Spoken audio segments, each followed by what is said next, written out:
Mrs. Margaret was an elderly and mysterious woman whose reputation for mastery in magic and curses had spread far and wide. She was the kind of sorceress who, whenever she willed, could ruin a family's life with her words and spells. She was well aware of this power and, in her youth, used it with ease. But this dark magic came with a heavy price. In those years when she was at the height of her power, one of her curses accidentally turned back on her, and one by one her children died. With each death that struck her family, she became more and more broken, until after the loss of her last child, she decided to leave the world of magic and darkness behind forever. From that time on, she lived alone and kept herself hidden from the world, but the memories and pain of the past were always with her. One day, years after those dark events, she decided to leave her old house and the bitter memories behind and move to a new neighborhood. Perhaps somewhere far from her dark past, she could find a new sense of peace. She packed her old suitcases, which still carried the scent of magic and bitter memories, and set off. A gentle rain fell, washing over her tired, wrinkled face, preparing her for a new beginning.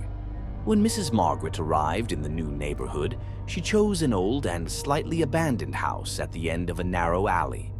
The house, with its stone walls and moss-covered gabled roof, was hidden in the shadow of tall, ancient trees. She quietly moved her few belongings inside and immediately started tidying up. Through the narrow and dusty windows, she observed the new neighborhood and unfamiliar neighbors. In those first days, Mrs. Margaret got acquainted with a large and lively family living in the house across the street. This family consisted of 7 members: Austin and Lucy, the father and mother, who always greeted everyone with warm smiles and a special warmth. Their 3 children: Lucia, a teenage girl with long golden hair; Nick, a boisterous boy who loved playing in the yard; and Stephen, the youngest, who was always in the arms of his mother or father. Alongside them lived Grandfather Anthony, a tall man with white whiskers, and Grandmother Jessie, a woman with a kind face and hands that were always busy weaving a colorful cloth. One afternoon, as the sun was slowly setting behind the distant hills, Austin's family decided to visit their new neighbor. With a bouquet of wildflowers picked from their small garden and warm smiles, they came to Mrs. Margaret's door and invited her to get acquainted. Mrs. Margaret, who was facing a genuine smile for the first time in years, hesitantly but politely invited them into her home. As soon as Margaret opened the door, Lucy, the mother, noticed her old-fashioned attire and bag. Mrs. Margaret's clothes were old and simple, dark and gray colors, with fabrics that seemed to have been kept away from light and air for years. She had an old, worn leather bag on her shoulder, decorated with strange and unusual patterns. Lucy, feeling a strange curiosity and suspicion, exchanged a discreet glance with her husband, Austin. Perhaps there was something in Margaret's appearance and demeanor that worried her, something that did not align with their warm welcome. Margaret, with a cool and cautious smile, accepted their invitation and prepared hot tea for them, while Lucy's gaze grew heavier and more questioning. They entered Mrs. Margaret's house. The air was heavy and cold, filling the interior space. The walls were lined with old wooden shelves holding ancient books with leather covers, bearing unfamiliar and mysterious titles. Lucy, who had felt uneasy about Mrs. Margaret from the beginning, cast a scrutinizing glance around. The house had a distinctive scent, like that of dried herbs and burnt wood, and the dim light from oil lamps scattered around the room cast strange shadows on the walls.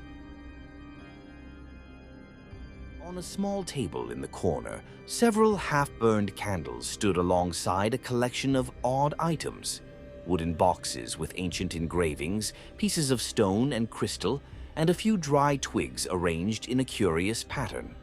But what caught Lucy's attention the most were the books on the shelves. Books with titles like Forgotten Secrets and Dark Magic and Hidden Curses. Lucy's anxiety grew. feeling that perhaps their presence in this house was not quite right. Noticing Lucy's intense and anxious gaze, Mrs. Margaret attempted to ease the atmosphere. With a gentle smile, she looked at Lucia, the family's youngest daughter. For a moment, something flickered in Margaret's eyes. It was as if a bitter, lost memory had awakened within her. Lucia, with her golden hair and shining eyes, strongly resembled Margaret's lost daughter. In a trembling yet kind voice, she asked Lucia, "What's your name, dear?" Lucia answered with an innocent smile, "My name is Lucia." Margaret's face briefly tightened, but she tried to smile and said, "You remind me of my daughter. Her hair was just like yours." Listening to Margaret's words, Lucy suddenly felt an uncomfortable sensation. With a curious and slightly suspicious tone, she asked, "Does your daughter live far from you?" Margaret's smile froze momentarily. It seemed as though her mind had drifted to another place, but she said nothing. Instead of answering, she lowered her head and continued to quietly set the teacups on the table. A cold and heavy silence settled over the room.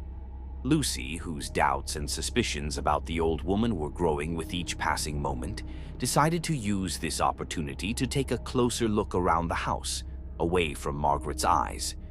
With a polite tone, she asked Margaret, "May I use your bathroom?"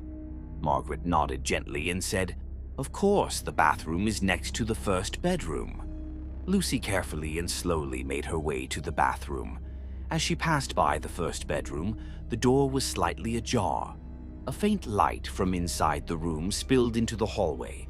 Just as she was about to walk past, something caught her attention: a photo frame that was slightly sticking out of the door. With hesitation and curiosity, she leaned closer to the frame and saw the image of 3 young children, children whose faces showed no signs of life or joy. Lucy's heart tightened, realizing that these photos must be of Mrs. Margaret's children. A deep sense of coldness and sorrow settled within her. The photos were slightly dusty, but the children's faces were still clearly visible. Lucy slowly reached out her hand to the frame, but suddenly a voice behind her made her freeze.